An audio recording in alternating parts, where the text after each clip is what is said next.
Apabila kamu sudah bertolak dari padang pengenalanmu, padang Arafah, di mana padang Arafah? Loh, kan Allahnya juga bersamamu, lebih dekat daripada urat nadi lehermu. Kok padang Arafahnya jauh? Yang padang Arafah ya bersamamu juga. Makanya mengenal Allah jangan keluar dari dirimu. Makin jauh dari dirimu, makin tersesat dari Tuhan. Apabila kamu sudah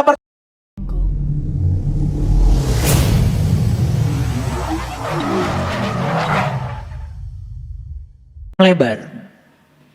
Jadi aneh kalau orang mengklaim dirinya sudah belajar spiritual tingkat tinggi, katanya imannya tingkat tinggi, tetapi di dalam kehidupannya masih merengek-rengek untuk dihormati, disanjung, dan dia sedang menipu Tuhan sebetulnya. Bohong kalau dia mengatakan segala puji milik Allah. Ucapan itu hanya sia-sia saja. Jadi ketika kita sedang memasuki alam yang lembut, alam malakut, alam jabarut, ketika meniti ke dalam diri, semakin dalam kita meniti, semakin dalam kita masuk, semakin memasuki kelembutan yang ada dalam diri kita sendiri, semua kekaksaran kita akan sirna. Jadi tidak usah cerita kepada saya, ketika saya meniti ke dalam diri, saya menemukan ini dan itu. Tidak usah. Karena ciri orang yang sudah tercerahkan justru dia menemukan sesuatu yang tidak bisa dia temukan. Dan saat kita sudah memasuki yang terdalam dari diri kita, lalu kita menemukan yang tidak bisa kita temukan. Dan kita tidak bisa pergi dari situ, hanya berdenyut, bergetar, di situ saja. Hasilnya kelihatan. Kapasitas mencintai melebar, kelembutan kita pun semakin memancar.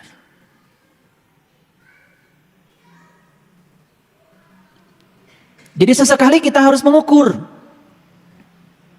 Sesekali kita harus bertanya kepada orang-orang yang di sekitar kita, yang sering berinteraksi dengan kita. Bagaimana dengan saya? Bagaimana dengan pikiran saya? Bagaimana dengan kata-kata saya? Bagaimana dengan keberadaan saya? Karena tidak bisa kita mengukur keberhasilan kita dengan diri kita sendiri. Instrumen yang paling tepat untuk mengukur kita adalah orang lain. Dan sesekali kita harus jujur dan bertanya pada siapapun untuk menanyakan kualitas kita. Setahun yang lalu, tanya dia, bagaimana kualitas saya? Setahun kemudian, tanya dia, bagaimana kualitas saya? Sekalipun mereka tidak bisa menjawab dengan kata-kata, karena keterbatasan kata-katanya, tapi rasa tidak bisa dibohongi. Rasa tidak bisa dibohongi. Para sahabat, hidup ini sesungguhnya adalah perjalanan yang akan mengakibatkan kita mengalami keterpisahan untuk memenuhi kemanunggalan. Sekali lagi, hidup ini adalah perjalanan untuk mengalami keterpisahan.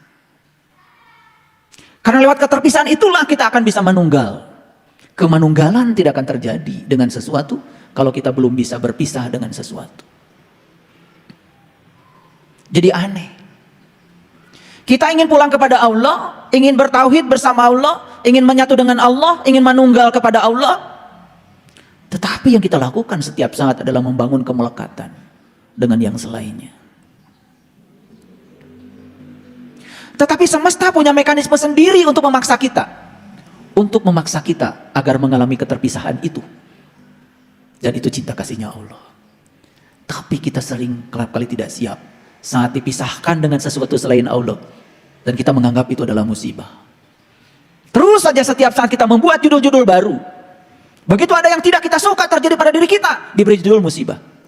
Begitu ada yang suka terjadi pada kita, kita sebut itu adalah berkah. Mau sampai kapan hidup seperti itu? Bikin judul terus. Cobalah kita sadar. Allah saja dulu tidak punya nama. Kita saja semua dulu tidak punya nama. Nama itu diberikan oleh orang tua kita supaya tidak sulit memanggil kita. Jadi harusnya tidak ada nama juga nggak apa-apa. Apa artinya sebuah nama? Jadi kita tidak sadar bahwa sesungguhnya setiap kata-kata itu ciptaan manusia. Tuhan tidak pernah menciptakan kata-kata. Kata-kata hanya diciptakan oleh manusia untuk mengkomunikasikan apa yang dia rasa, untuk mengkomunikasikan apa yang dia pahami agar orang lain paham dan ikut merasakan. Tetapi kata-kata sebaik apapun tidak akan pernah berhasil membuat orang lain bisa merasakan yang kita rasakan. Hanya pengantar awal saja. Apakah kita mau menyerahkan diri pada semesta untuk mengalami keterpisahan agar kita manunggal bersama Allah? Itulah kelas spiritual. Di dalam kelas spiritual itu umumnya orang-orang yang telah dipaksa oleh semesta untuk mengalami keterpisahan, agar dia manunggal kembali bersama Allah, kembali pada jati dirinya. Setelah bangkrut semuanya, setelah tidak ada yang diharapkan lagi dari semuanya, setelah mentok semuanya, baru pulang kepada Allah. Tapi nggak apa-apa, segitu juga kan masih pulang. Daripada nggak pulang-pulang. Tetapi apa harus nunggu dipaksa untuk mengalami keterpisahan? Para sahabat, ada yang mendawamkan wudhu. Tapi wudhunya itu cuma sekedar membasah wajah, mengusap rambut, membasah tangan, dan membasah kaki. Dan bangganya luar biasa, merasa diri paling soleh. Karena setiap kali dia batal wudhu dalam versi dia langsung ambil air wudhu. Dan merasa sudah wudhu.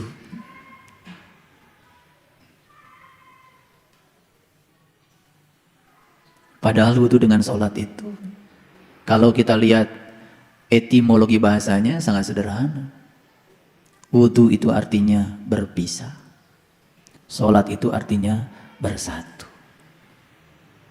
Itu saja. Jadi kalau sholat diartikan sembahyang, dan sholat diartikan menyembah Tuhan, ya yang namanya menyembah, yang menyembah dengan yang disembah, pasti masih ada jarak dong. Dan sepanjang masih ada jarak, ilusi keterpisahan masih akan dirasakan. Itu yang menyebabkan cemas, khawatir, takut, masih tetap saja melanda dirinya. Padahal ceritanya sudah sholat. Jadi kalau kita kembalikan pada akar kata wudhu yang artinya adalah berpisah, dan sholat artinya adalah manunggal, bersatu. Dan hanya orang yang berhasil wudhu yang akan bisa manunggal. Jadi sebetulnya Allah itu sudah menciptakan mekanisme wudhu ala Allah.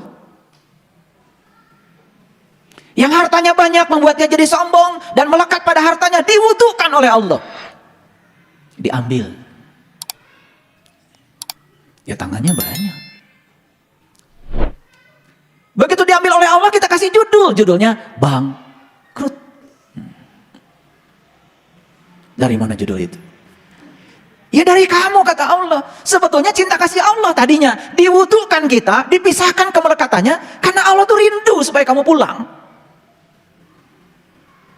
Karena ditunggu oleh Allah nggak pulang-pulang, ya sudah, mainannya diambil.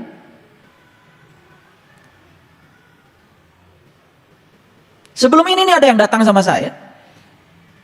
Ada yang cerita anaknya meninggal, ada yang cerita istrinya meninggal, ada yang cerita suaminya meninggal, ada yang cerita ibu bapaknya meninggal.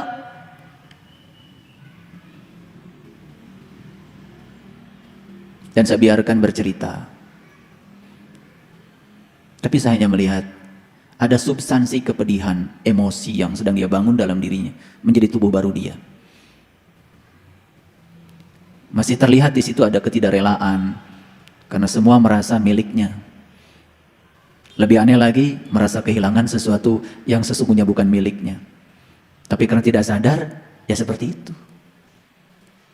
Tambah lagi embel-embel lain. Allah tidak adil, kayak. Allah tidak sayang, kayak. Macam-macam. Karena yang disebut Allah sayang bagi orang yang versi ini nih, kalau Allah ngikutin keinginan dia walaupun bahaya. Kan itu. Begitu ada orang celaka, ada yang hidup, ada yang mati. Yang hidup dibilangnya ditolong Allah. Memang yang mati tidak disebutkan tidak ditolong Allah sih, tetapi kan secara implisit dalam pemikiran dia itu yang hidup ditolong Allah, yang meninggal itu seakan-akan Allah nggak hadir di situ kan, betul? Biasanya kan suka digede-gedekan.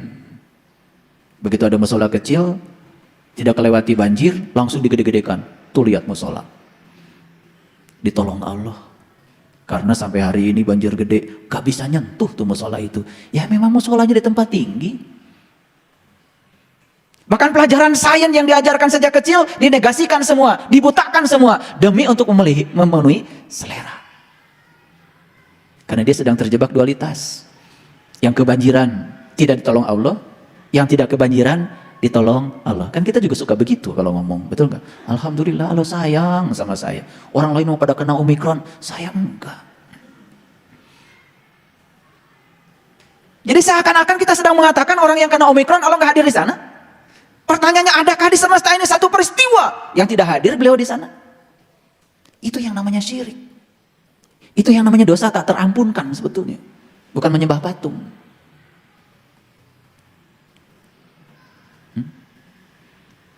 Saya baru sebelum kesini ini barusan ada diskusi dulu di rumah saya. Ada sebuah masjid nggak punya sumur, nggak punya sumber air. Beberapa hari yang lalu datang ke rumah saya, minta tolong. Pertanyaannya kenapa ke saya? Ya udah, akhirnya saya bikin aja surat edaran. Nih tolong temui si A, si B, si C, si D, teman-teman saya di kampus lah, yang rumahnya dekat saya. Alhamdulillah itu terkumpullah 10.500.000, 600 lah sebetulnya. Gitu. Datang tuh panitia ke rumah.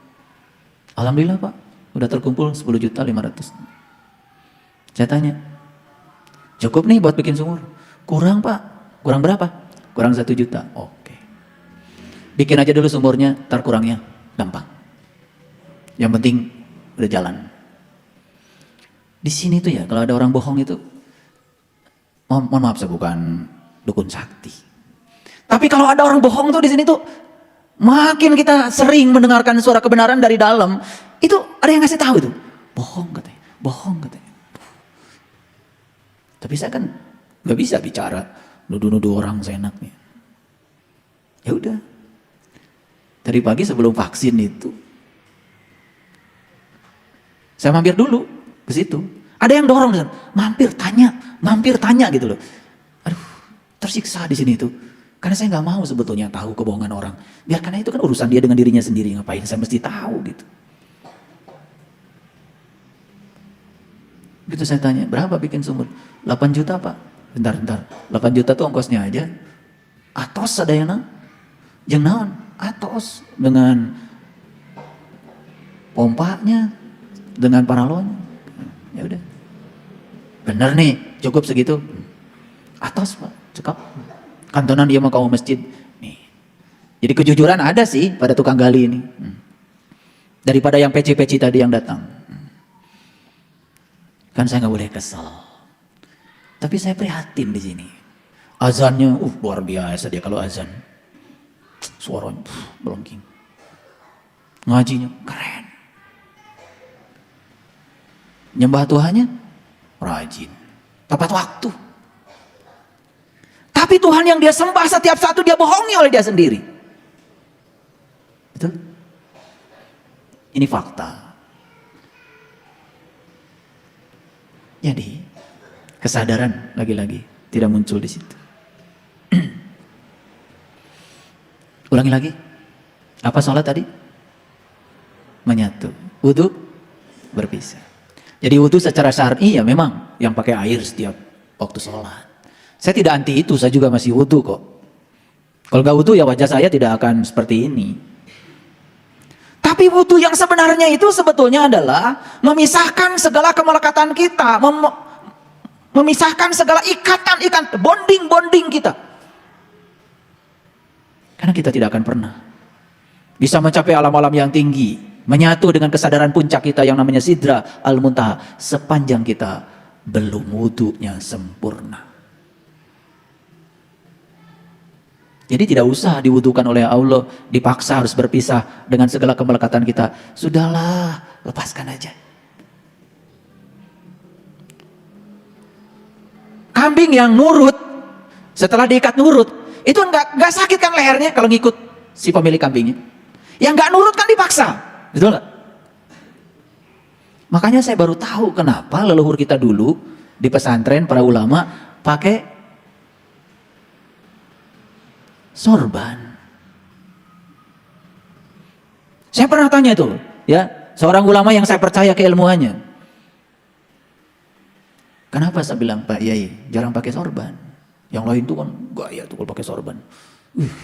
Luar biasa, warna-warni.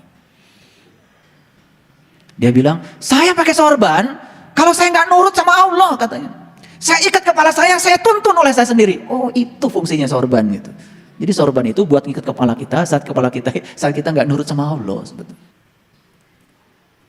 Para sahabat, kenapa saya awali pembicaraan ini dengan kemanunggalan? Kenapa saya awali pembicaraannya dengan penyatuan? Saya mau berbagi pengalaman sedikit.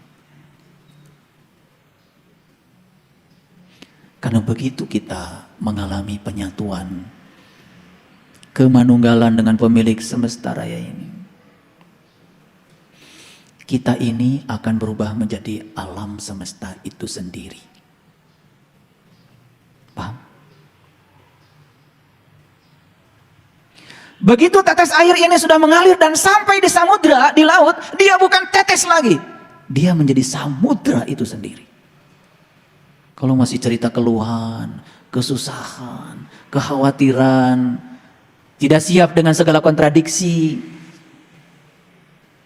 itu sebetulnya karena kalian masih terjebak dalam ilusi keterpisahan. Masih tetes air yang ada di sungai itu, masih mengalir itu. Masih Isra itu, belum Mi'raj. Belum nyampe. Belum balik. Dalam sebuah kelas coaching kemarin saya tanya, balik itu apa ibu, bapak? Cukup umur, katanya. Wih, luar biasa. Dari mana bapak ibu tahu? Kan kami diajarinya begitu. Luar biasa. Kalau cukup umur, umurnya berapa? Saya tanya lagi. 7 tahun katanya. Kalian umurnya berapa sekarang? 57, ayah. 63, 73. Memangnya kalian sudah pada dewasa gitu? Balik itu bahasa Arab, artinya sampai. Balag kok, balik. Coba belajar etimologi sedikit ya. Balik itu artinya apa? Sampai. Makanya sholat itu kewajiban bagi yang sudah balik, yang sudah sampai. Makanya Nabi Muhammad kan tidak mi'raj, tidak sholat dulu, mi'raj dulu, baru sholat. Balik dulu, balago dulu, sampai dulu, tahu dulu siapa yang mau disembah, baru nyembah. Aduh, udah dikasih contohnya begitu, nggak ngerti-ngerti. Nabi Musa tuh diundang dulu di Al-Muqaddas itu. Ya Musa, kini kamu sedang berada di Al-Muqaddas itu. Lepaskan kedua terompahmu. Gitu kata Allah. Diundang oleh Allah memasuki Al-Muqaddas itu. Tempat suci nan tua. Begitu sudah diundang oleh Allah, lalu Allah berbicara kepada Musa, langsung bicaranya, innani anallah la ilaha illa ana fa'budni wa aqimis sholata li dzikri. Sesungguhnya aku adalah Allah, Tuhanmu Musa. Tidak ada Tuhan selain aku. Sembahlah aku dan dirikanlah sholat untuk mengingatku. Jadi di Quran surat Toha aja jelas, Nabi Musa aja diperintahkan sholat. Setelah Nabi Musa berkenalan dulu dong dengan yang mau disembah dalam sholatnya. Makanya sholatnya jadi manunggal. Itu.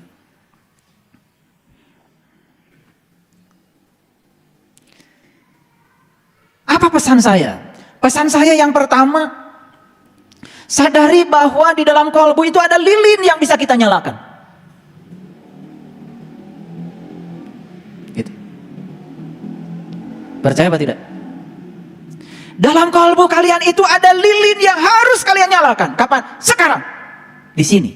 Saat ini. Dan begitu lilin itu dinyalakan, maka seluruh kekosongan pada jiwamu akan terisi. Itu yang menyebabkan kita tidak akan terjebak oleh kehampaan lagi. Makanya banyak yang cerita sama saya, ayah kok sekarang saya merasa banyak uang juga, damai rasanya.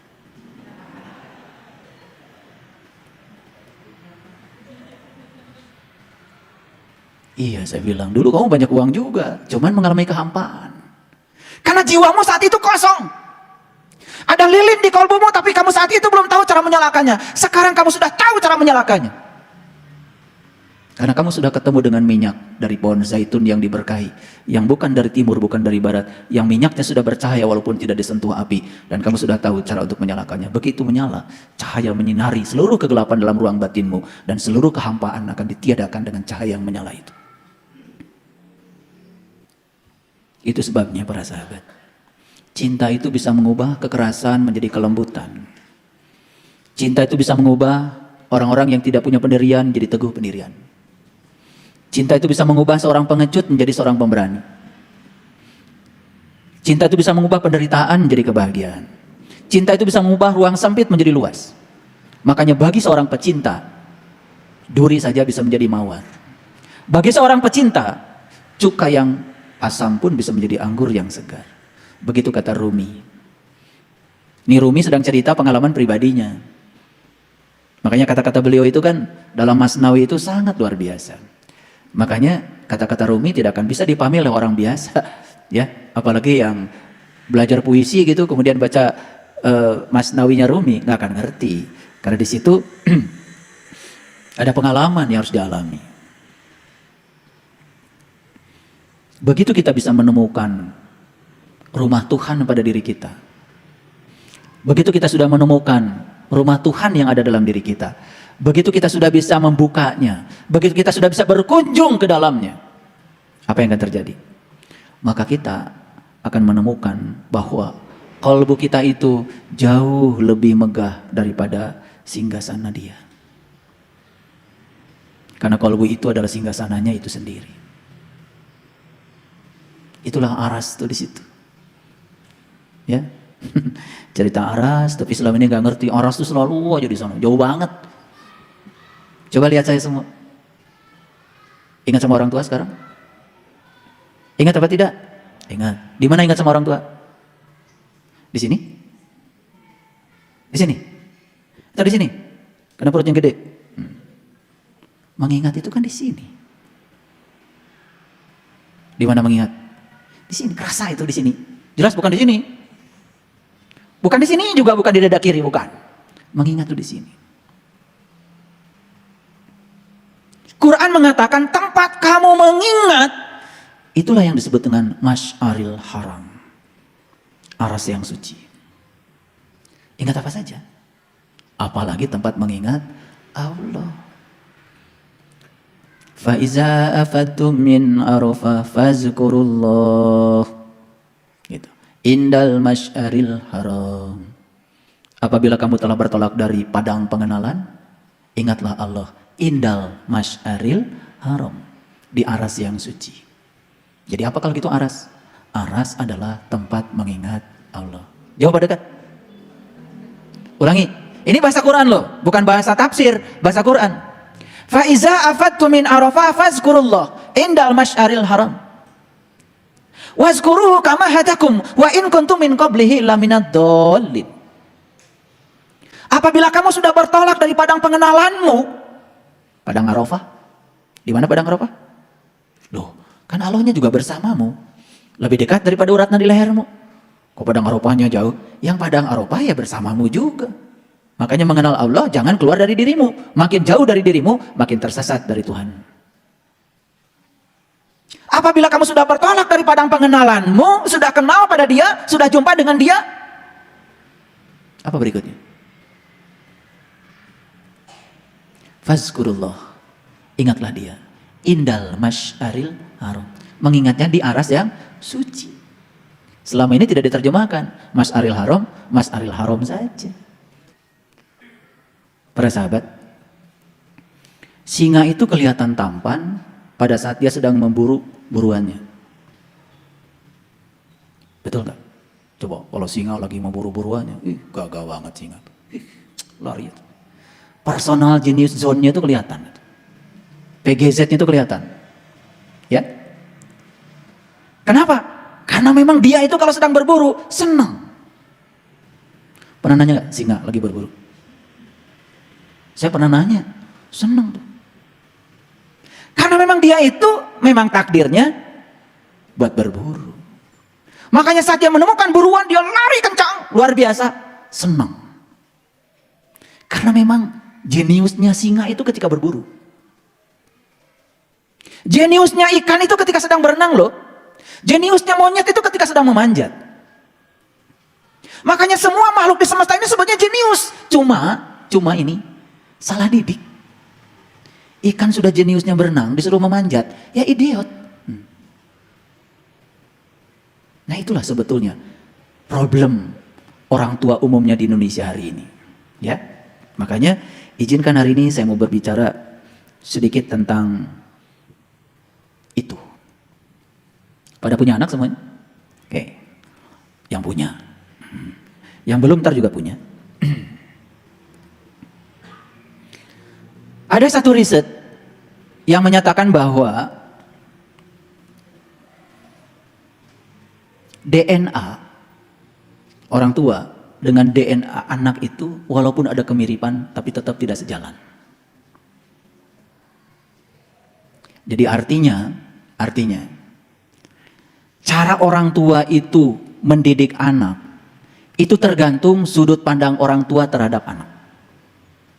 Lihat saya semuanya. Cara kita memperlakukan sesuatu itu tergantung sudut pandang kita pada sesuatu itu. Setuju nggak? Sepakat menurut itu? Karena cara kita memandang sesuatu itu sangat bergantung kepada cara kita memperlakukan sesuatu itu sangat bergantung kepada cara kita memandang sesuatu itu. Oke, saya mau kasih sedikit hasil kajian ini. Saya mau nanya Bapak Ibu, memandang anak kita itu seperti apa sih? Ini ada hasil riset. Sama nggak? Orang tua yang memandang anaknya sebagai kepanjangan dia, maka dia akan menuntut anaknya supaya sama dengan dia. Ini orang-orang tua nih yang suka-suka nuntut anaknya harus sama dengan dia, karena dia memandang anaknya itu kepanjangan dia. Kalau ibu bapaknya dokter, anaknya harus dokter. Ibu bapaknya ilmuwan, anaknya harus ilmuwan. Saya pernah jadi wali kelas seorang anak yang ibu bapaknya ilmuwan. Kebetulan itu dosen saya waktu saya ambil magister. Jadi ibu bapaknya dosen saya waktu saya ambil master. Nah anaknya itu sekolah di sekolah wali kelasnya saya. Gitu. Fisikanya 3. Ngulang lagi tahun depan fisika 3 lagi. Dan 3 itu sebetulnya angka paling sopan dari saya. Sebetulnya 1. Cuman 1, 2, dan 3 kan sama-sama mati. Makanya saya upgrade 2. Jadi 3 kan sama-sama mati. Tapi itu lebih sopan daripada 1. Aslinya 1. Jadi suatu saat dia ketemu saya. Begitu ketemu saya, loh Anda di sini katanya. Kan tahu kalau saya ini mahasiswanya beliau di Pasca.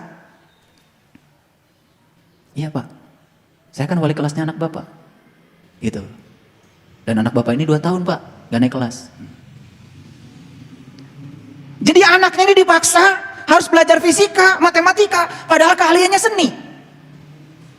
Kalau ada acara rame-rame di sekolah, yang namanya bikin panggung, terus dia hias sedemikian, keren lah kalau buatan dia. Tapi gak naik kelas. Jadi begitu disuruh ngerjakan fisika, kelihatan sekali stres, tidak bahagia. Tapi dia sedang menjadi kepanjangan ibu bapaknya. Ibu bapaknya ilmuwan, anaknya harus jadi ilmuwan. Ini penting sekali untuk kita kaji nih hari ini. Jadi sudut pandang kita pada anak akan memperlakukan anak sesuai dengan sudut pandang kita. Begitu kita memandang anak sebagai kepanjangan tangan kita, maka kita akan menuntut anak supaya anak kita seperti kita. Setuju? Oleh karena itu saya terheran-heran kemarin. Begitu di kelas kesehatan holistik, saya disuruh untuk berbicara, banyak sekali mohon maaf, konflik di keluarga yang berasal dari salah sudut pandang orang tua terhadap anak. Dan orang tua memaksa agar anaknya harus seperti dia, harus sama persis seperti dia. Dia lupa kalau anak adalah tamu agung yang diutus ke semesta untuk menjadi dirinya sendiri. Dia lupa kalau anak ini adalah tamu kehormatan yang dititipkan kepada kita, bukan untuk menjadi kita, tetapi untuk menjadi dirinya sendiri. Nah, terus apa kaitannya dengan yang saya kaji dari awal tadi? Nanti saya satukan. Tapi kita teruskan dulu. Itu statement yang pertama. Ada orang tua yang memandang anaknya itu sebagai kompensasi. Tahu kompensasi? Kompensasi itu pelarian. Pelarian. Makanya sepanjang orang tua menganggap anaknya sebagai kompensasi, pelarian, maka orang tua yang semacam itu akan menuntut anaknya untuk memenuhi dan menutupi kekurangan orang tuanya. Kompensasi itu biasanya lari dari sesuatu karena dia punya kekurangan. Karena dia punya kekurangan di sisi itu, dia tuntut anaknya supaya anaknya ini mampu memenuhi kekurangan dia. Boleh begitu? Boleh begitu? Boleh aja, gak apa-apa, tidak ada yang salah. Tapi lihat hasilnya seperti apa. Nah, saya akan simpulkan nanti. Yang ketiga dulu. Ada anak dipandang oleh orang tuanya sebagai beban hidup. Ada tuh orang tua yang menganggap anaknya itu beban. Beban hidup. Dihitung terus ya. Anak 2, anak 3, anak 4, anak 5. Udah gak percaya lagi. Setiap anak itu membawa rezeki gak percaya lagi. Pokoknya banyak anak pasti susah lah gitu. Dan itu terjadi pada keluarga saya, alhamdulillah. Saya punya orang tua yang tidak seperti itu. Bapak saya cuma seorang pegawai perkebunan. Yang gajinya itu gaji harian. Paling mewah mingguan. Kalau kerja dapat duit, kalau tidak kerja ya nggak dapat duit. Di perkebunan teh. Tapi anaknya mewah 11. Dan saya anak ke-7. Anak pertama dibeliin mainan. Anak yang kedua ada bekas mainan anak pertama. Anak ketiga masih ada beritanya nyampe. Kalau anak pertama pernah dibeliin mainan. Anak ke-7 beritanya udah gak nyampe. Tapi kami 11 bersaudara, alhamdulillah hidup berkah. Dan saya jarang sekali mendengar kata-kata negatif dari orang tua saya. Selalu aja kata-kata itu positif. Positif. Dan saya bersyukur orang tua saya tidak memotret saya harus seperti beliau. Karena tinggal di perkebunan teh, hampir semua tetangga kami, anak-anaknya sampai sekarang kerja di perkebunan teh.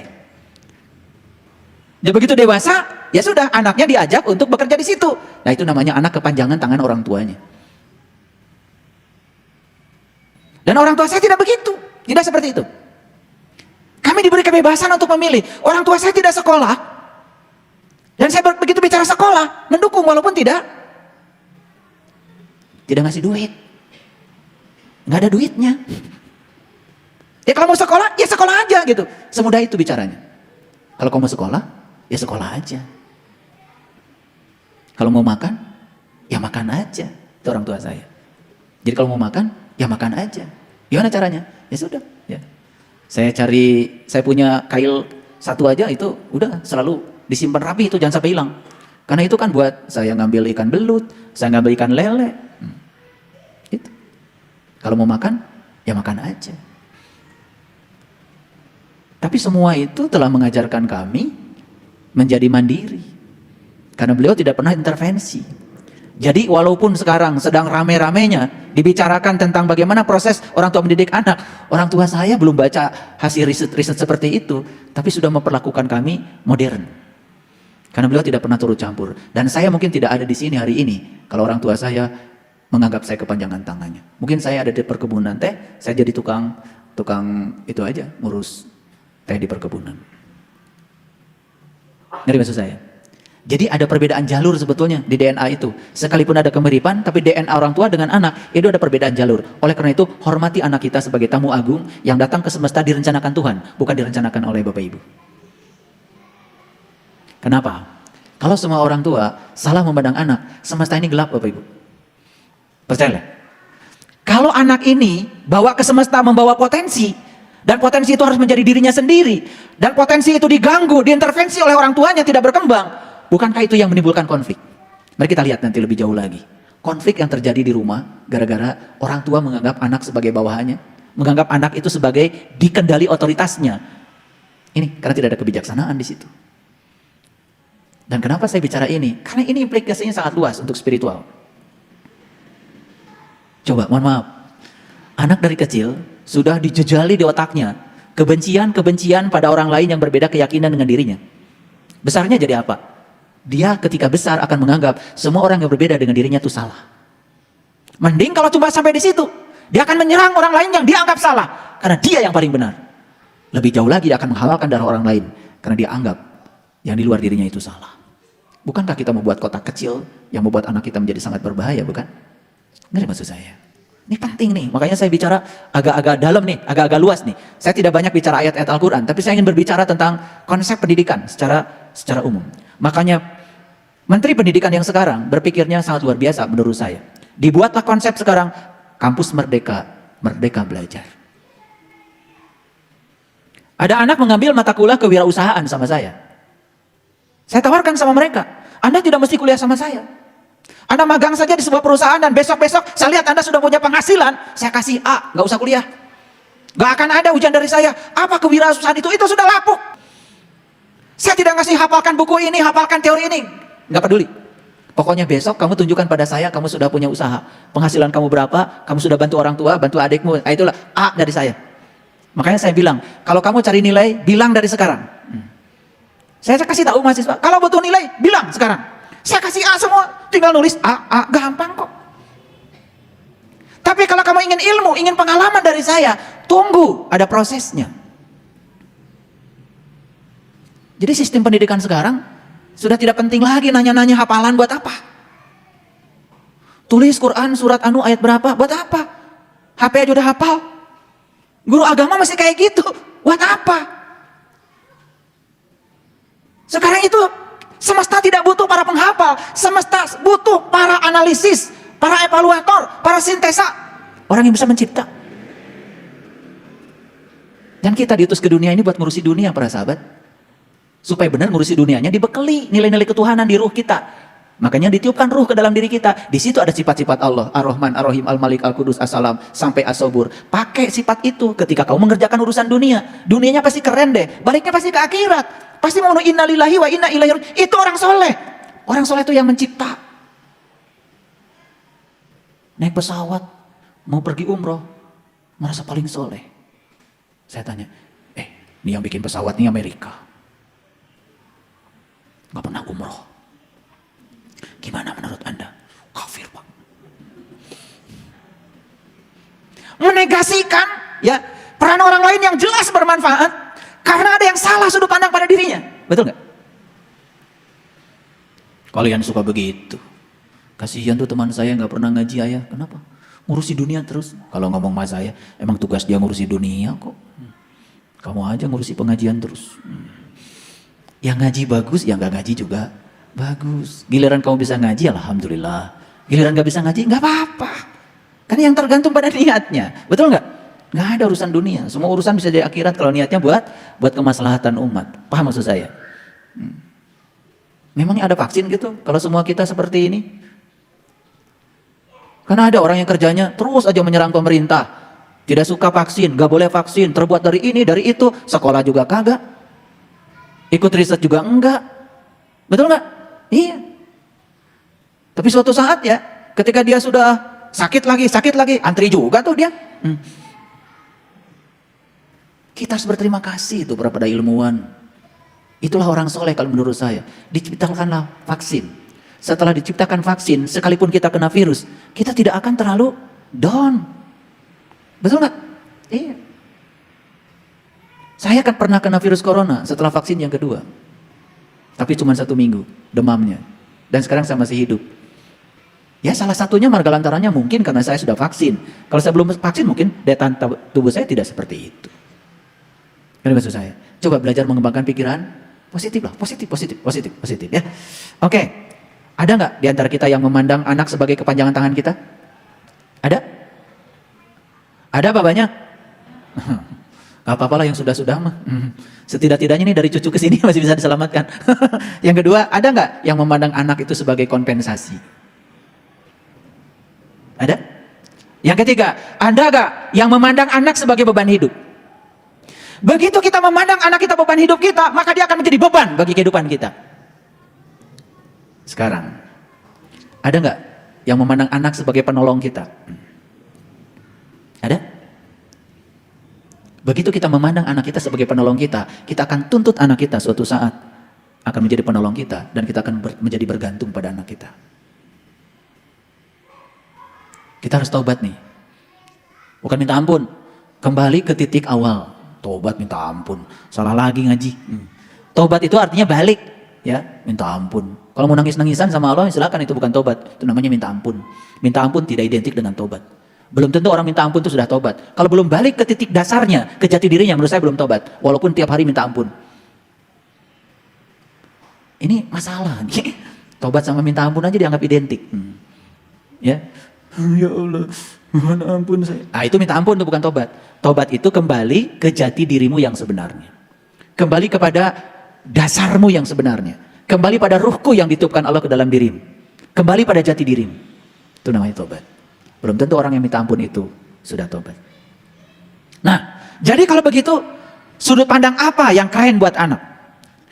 Pandang anak itu sebagai ciptaan Tuhan yang dipercayakan kepada kita. Ulangi lagi, pandang anak itu sebagai ciptaan Tuhan yang dipercayakan kepada kita. Siapa yang melahirkan anak-anak kita?